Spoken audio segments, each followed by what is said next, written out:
তারাপীঠ থেকে বক্রেশ্বরের উদ্দেশ্যে রওনা দিছি, বুঝতে পারছেন বন্ধুগণ? তো আজকের ভিডিওটির সাথে থাকুন। কি বলছো? কতটা আমি পরিচয় করছি বারাসাত থেকে? মানে তারাপীঠ থেকে?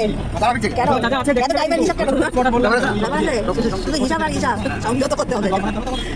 লোক সংকলন করো, নিজেকে সংযত করো, বুঝেছো? আর বাপ যেখানেই যায় সেখানেই হিসাব কিতাব চলতে থাকে।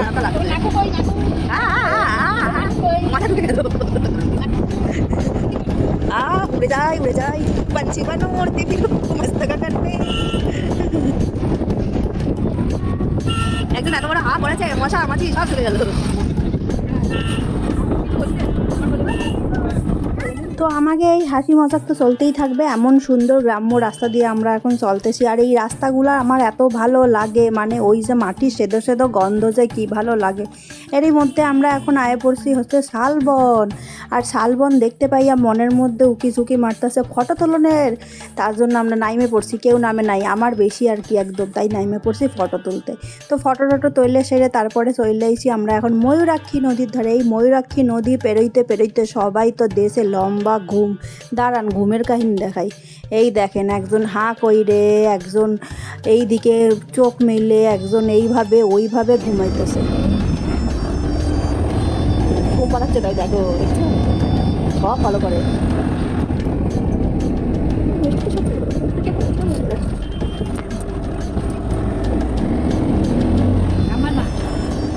একজন ওঠে আরেকজন ঘুমায়, একজন ওঠে আরেকজন ঘুমায়, তাতে কি আমাদের বাচ্চাটির তো ঘুম নাই। এইদিকে এই বাচ্চাটা ভাবতেছে আমি তো মায়ের কোলে উঠি, আমার মা আবার কার কোলে উঠছে, তাই মায়ের নিয়ে এত টানাটানি।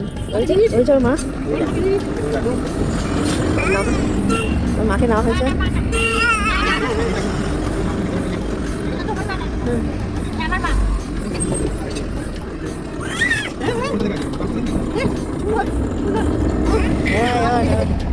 এই ডাকো ডাকো ডাকো ডাকো মা, ডাকো মামা, ডাকো মামা, ডাকো মামা।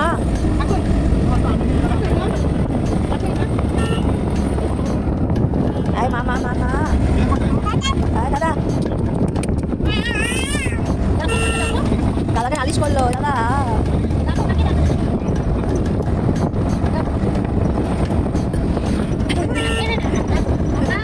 মামা ডাকো মামা মামা। আমরা এইসব হাসি মজাক এইসব করতে করতে চলে আসছি বক্রেশ্বরে। এখন বক্রেশ্বরে এসে সেটা বহুত খিদা পাইছে, তাই একটু হাম্পা সুম্পা খাই নিতেছি। আর তারপরে টিকিট কাটানোর পর ঢুকে গেছি ভেতরে। এখন ভেতরে দেখাই আপনাকে। গরম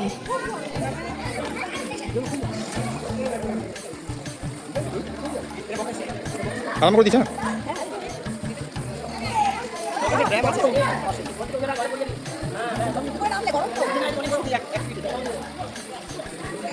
দুটো পা দিয়ে দাও, কিচ্ছু হবে না, দাও, আমরা তো ছিলাম, কিচ্ছু হবে না।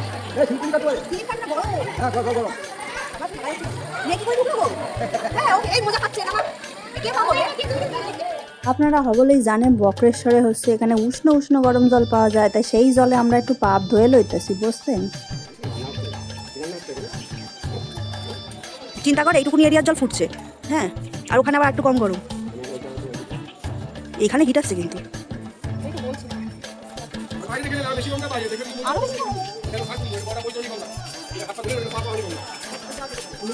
ওটা পাপ খাটনি কম না, ওটা হলে পাপ হয়ে যায়।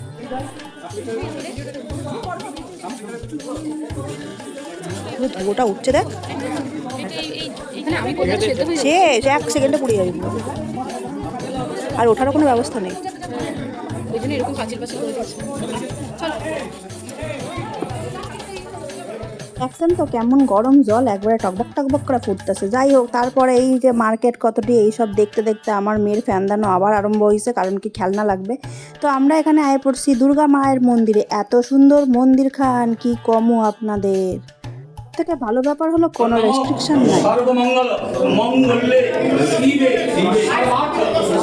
ছবি তুলতে দেয় কি ভালো। চুপ কর, কান দিলাই মুশকিল।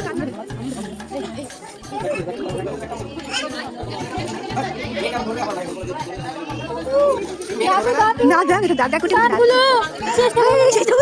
আমার তাই মনে পড়েছে নিতে নামি দে ওখানটায় পূজা নিতে নামি দে মনে হাত দিয়ে না মানে খাবার খাবে দূর থেকে দেখো ছেড়ে দে রে ওর মার কাছে যাবে ছেড়ে দে ও কি খুশি হয়েছে আর ধরে না ওর মার কাছে যাবে না বাবা তো আপনারা দেখতেই পাইলেন আমরা এখানে সুন্দর মতো পূজা পাঠ করে নিছি আর ওই যে বললাম সব থেকে ভালো ব্যাপার ছবি তুলতে দেয় মানে এত রেস্ট্রিকশন বাপু পোষায় না আর এই হইল গিয়া বক্রেশ্বরের মেন মন্দির মানে মহাকাল মন্দির মানে হচ্ছে শিব ঠাকুরের মন্দির এখানে একটা জলাশয় আছে যাই হোক গিয়া আমরা এখন ভেতরে ঢুকে গর্ভগৃহ পর্যন্ত ক্যামেরা নিয়ে গেছি কোনো কেউ বাধা দেয় না কি ভালো যে লাগছে আর এই ভিডিওটা একটু বড় হওয়ার কারণ হইতেছে গিয়ে কিছু নিজেদের এত সুন্দর সুন্দর মুহূর্ত কি করে কাটি বলেন দেখি আসলে আপনাদের মনে হইতে পারে ভিডিওটি অনেক বড় কিন্তু এই যে আমাদের সুন্দর সুন্দর মুহূর্তগুলো আমাদের কথাগুলো সেইগুলো যদি কাটতে দিই তাহলে আর স্মৃতি হিসাবে কি রইলো আসলে এই স্মৃতিগুলো রাখার জন্যই তো যাই হোক আমরা এইসব হাসি মজাক করতেই থাকি আর ঘুরতেই থাকি আপনারাও আমাদের সাথে থাকেন ঘুরঘুর করেন